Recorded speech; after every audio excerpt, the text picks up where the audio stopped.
Bueno, ahora sí, como les estábamos adelantando en el bloque anterior, vamos a estar acompañados hoy telefónicamente, porque no podemos hacerlo de otra manera, pero muy contentos de estar acompañados de Mariela Rígano, que es actriz, dramaturga, pedagoga y gestora cultural. Licenciada y doctora en letras, se desempeña como profesora en la Universidad Nacional del Sur, donde coordina diversos proyectos de extensión que integran el teatro del oprimido como herramienta para abordar situaciones de violencia y estigmatización social en escuelas, cárceles, hospitales y organizaciones comunitarias. Mariela se formó en el Teatro del Oprimido en Porto Alegre y San Salvador de Bahía, Brasil.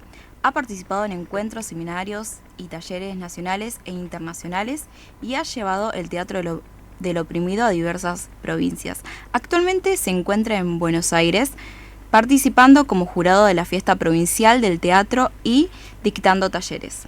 Su trabajo articula arte, educación y militancia con una mirada situada y comprometida con los territorios, apostando siempre a que el teatro sea una práctica viva, accesible y transformadora. Bienvenida, Mariela, ¿cómo estás? Hola, muchas gracias por esta presentación. Muchísimas gracias. Muchas gracias a vos por acompañarnos hoy. Gracias. No, gracias por estar ahí del otro lado, profe. ¿Cómo va? Muy bien. Vamos, para quienes no conocen lo que es el teatro del oprimido, ¿cómo lo definirías en pocas palabras y qué diferencias tiene con otras formas teatrales? Bueno, comparte con el resto de las formas teatrales el hecho de ser teatro.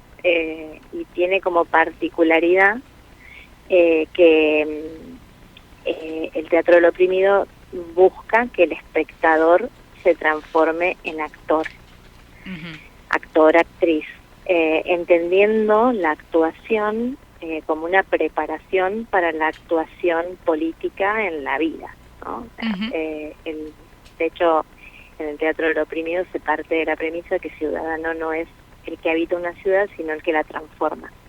Claro. Por lo tanto, la acción que busca en el espectador es una acción comprometida con su territorio, comprometida en el sentido de transformarlo. Y desde ese lugar se diferencia de otras prácticas teatrales,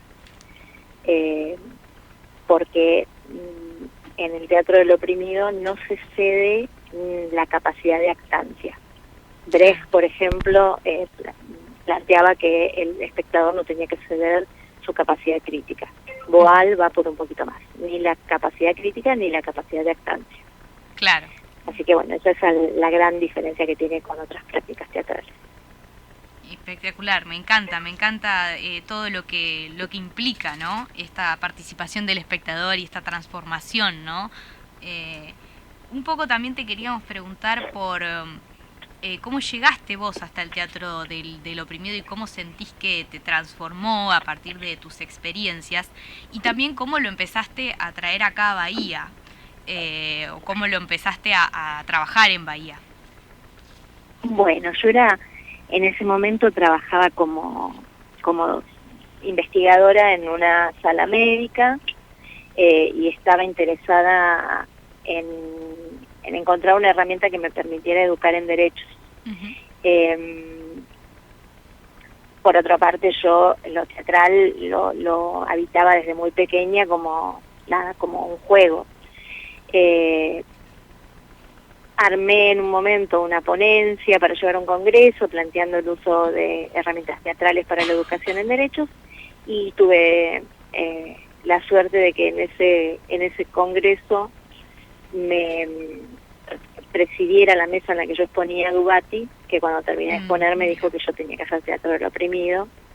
Y en ese momento no había ningún centro de formación en Argentina, ni nadie que pudiera formarme en la práctica, y terminé yendo a Brasil porque en ese momento dirigía una fundación y por la fundación fue invitada. Yo aproveché a averiguar si donde iba, que era Porto Alegre, había teatro del oprimido, y bueno, en ese momento había un gobierno del PT que tenía un proyecto de trabajar con chicos que hubieran tenido alguna entrada en la cárcel por algún delito, y y bueno, me formé con la persona que coordinaba ese programa.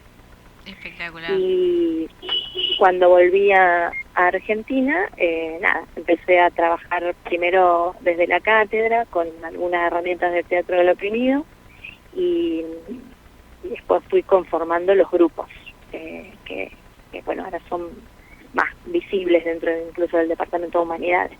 Sí, claro. Sí, muy conocido el trabajo que hacen con el teatro del oprimido, sí. Así que bueno, esa fue la forma en la que yo llegué al teatro, claro. Y fue también la manera de unir las dos, mis dos amores, ¿no? Digamos, por un lado, todo lo que hacía desde lo lingüístico y lo literario, y lo teatral. Claro. Hoy nombraste que más que nada el teatro del oprimido es para transformar el territorio y queríamos preguntarte qué crees que tiene hoy el teatro como herramienta de transformación, también a raíz de lo que venimos atravesando los bahienses, ¿no? De lo que pasó el 7 de marzo, en sentido social, con la inundación y con el cambio de paradigma. ¿Crees que el teatro nos pueda servir? Sí, porque el teatro es una herramienta primero para organizarse y también para leer críticamente lo que nos pasa. Digamos, la lectura social, ¿no? Y desde ese lugar también la elaboración que uno tiene que hacer de determinadas situaciones, pero no en el sentido, no lo digo en el sentido psicológico, que también, ¿no? Claro. El teatro puede ayudar a sanar y a dar voz a quien no la tiene, y desde ese lugar psicológicamente también tiene mucho que ver con la salud mental. Pero lo digo también en un sentido social, entender por qué nos pasa lo que nos pasa, que obviamente tiene un condimento climático y eso no se puede prever hasta claro, cierto no se excede, ¿no? digamos. Sí. Sí, nos excede hasta cierto punto, porque el cambio climático tiene que ver con la forma en la que nosotros habitamos el mundo. Sí, cómo nos relacionamos con la naturaleza.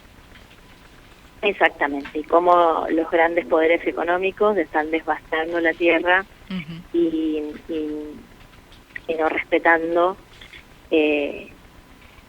nuestro planeta y a nosotros mismos como parte de una más de las especies que habitan este planeta.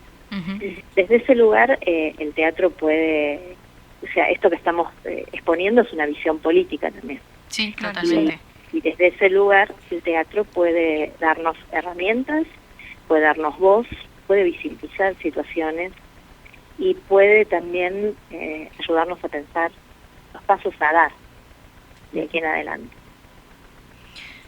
Muy, muy interesante todo lo que estás diciendo, sobre todo porque con este tema particular por ahí se vuelve más evidente, ¿no? Cómo podemos elaborar colectivamente a través del arte. Vos hablas del teatro, pero bueno, acá en este programa hemos escuchado de muchas formas de arte y entonces es muy interesante verlo y de la forma particular en que aparte lo hace el teatro del oprimido, ¿no? Que es lo que contabas por ahí un poco al principio. Para ir cerrando un poco, sabemos que estás en Buenos Aires como jurado de la Fiesta Provincial del Teatro y también estás dando talleres. ¿Cómo estás viviendo esta experiencia y qué recepción encontrás en otros territorios cuando llevas las herramientas del teatro del oprimido? Bueno, mira, hoy voy a dar precisamente, ahora ya estoy en Quilmes, recién cuando empezamos a hablar venía en viaje, ahora ya estoy acá en Quilmes, que vamos a dar un taller de teatro e imagen. Hay una expectativa enorme, hay 100 inscriptos en el taller. Y vienen un montón de alumnos de la EMBA, que es una escuela de teatro, y bueno, vamos a trabajar con ellos, hay mucha expectativa. Yo además lo vivo con mucha felicidad porque la región 3 es una región muy querida para mí, porque era el territorio en el que trabajaba mi compañero, así que la gente que está en Avellaneda, en Quilmes, en Berazategui, en Florencio Varela, es toda gente que conozco mucho y quiero mucho, y así que lo vivo con mucha felicidad. Y por otro lado, me doy cuenta que el teatro del oprimido es una herramienta que hoy, en necesita un montón y que por eso también la expectativa que crea. Hace Claro. unos días también estuve dando un taller en Mendoza y hubo 40 inscriptos y esas personas se sumaron todas, llegaron con alguna producción al final del taller, pero sobre todo venían buscando una herramienta que les permitiera trabajar de manera artística, pero con una mirada crítica sobre la sociedad. Y buscando además pedagogías de la ternura, que es lo que practica el teatro del oprimido. ¿Vos sentís que el contexto está afectando en este acercamiento que tiene la gente al teatro del oprimido? Contexto social, político. Yo creo que el contexto social y político está mostrando la faceta más cruel desde una pedagogía que tiene como bandera el odio y lo perverso. Y desde ese lugar la gente está buscando otras herramientas que pongan en el centro de la mirada lo colectivo y el respeto a la subjetividad.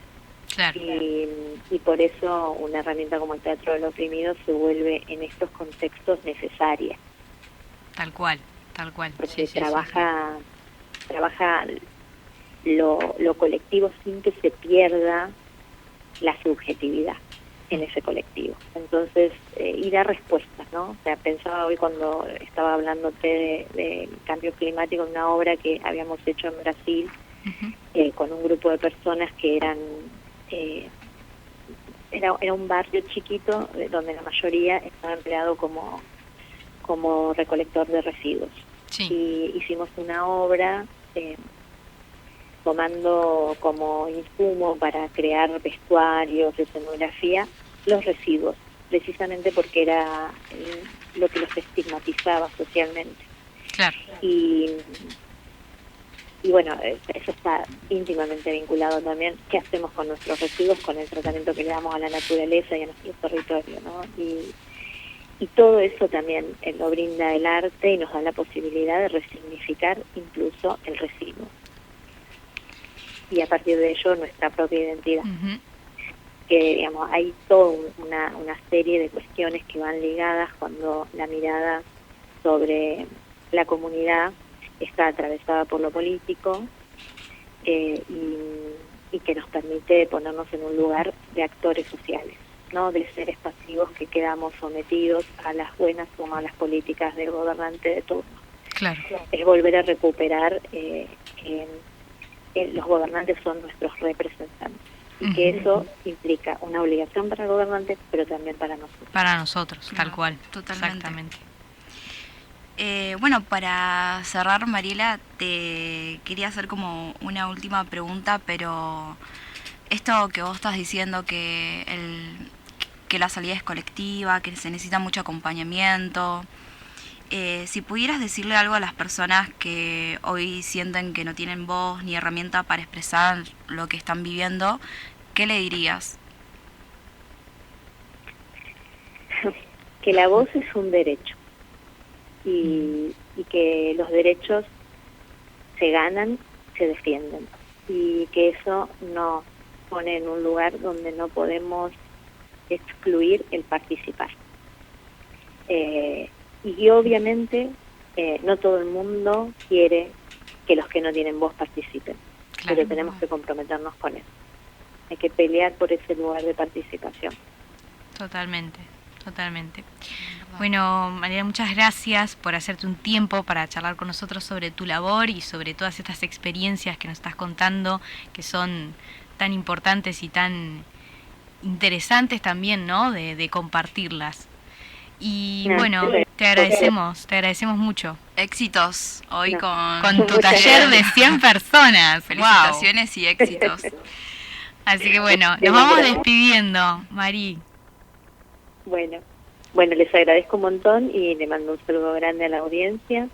Y apostemos a lo artístico y a lo colectivo, a lo comunitario, porque es por ahí. Es por ahí, apostemos. Muchas gracias. Nosotros nos vamos a